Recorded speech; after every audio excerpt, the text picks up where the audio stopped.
D'abord, l'édito international sur Europe 1. Bonjour Vincent Hervouette. Bonjour Dimitri Perlenko, bonjour à tous. Vincent, au Royaume-Uni, la Chambre des communes aurait été espionnée par les Chinois. Tiens, l'affaire électrise Londres et ça gêne aux entournures le gouvernement qui est accusé de mollesse face à Pékin. Oui, l'affaire a éclaté pendant le week-end quand la police a révélé avoir arrêté, il y a 6 mois, un agent chinois travaillant à Westminster. C'est l'homme invisible. On ignore, on ne connaît pas son nom, son visage, mais on a découvert hier ses avocats qui clament son innocence. On sait qu'il dirigeait un groupe de recherche sur la Chine fondé par le ministre à la sécurité Tom Tugendhat et qu'il travaillait pour l'honorable parlementaire Alicia Kearns, présidente de la Commission des Affaires étrangères.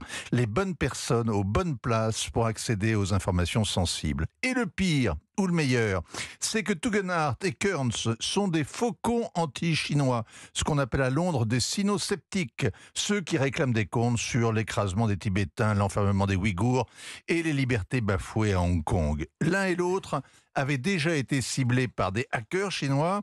Le scandale du jour les conforte dans leurs convictions. La Chine est une menace, pas seulement un défi systémique, comme dit le Premier ministre, et il résiste donc aux appels à la démission en disant que cela ferait le jeu de Pékin. Vincent, vous avez un doute sur toute cette affaire.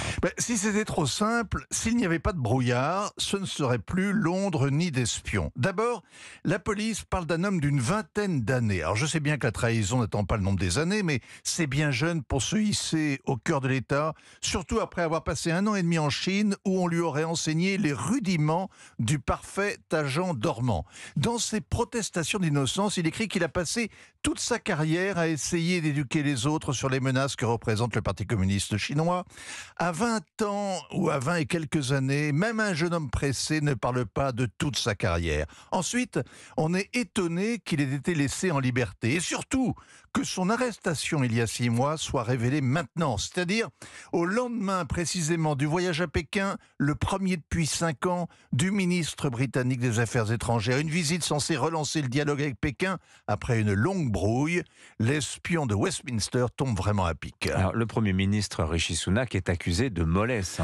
Dimanche, au G20, il aurait dit à son homologue chinois que miner la démocratie britannique était parfaitement inacceptable. On ne sait pas si Li Qiang a bien ri. On sait, en revanche, grâce au rapport de la Commission du renseignement au début de l'été, que Pékin pratique un espionnage agressif et tous azimuts dans tous les domaines de l'économie et de la société.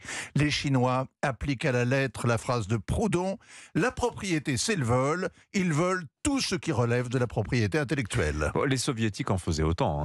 Alors il y a de grandes différences avec les affaires d'espionnage du temps de la guerre froide. D'abord, ça manque de sexe et ça manque d'Aston Martin. Et surtout, Moscou avait besoin d'exporter, pas la Chine. C'est le Royaume-Uni qui est dépendant des échanges commerciaux, pas Pékin. Et c'est bien pour ça que Rishi Sunak refuse de parler de menaces, qu'il fait des phrases et pas des représailles. Signature Europe 1, Vincent Hervouette. Merci beaucoup Vincent.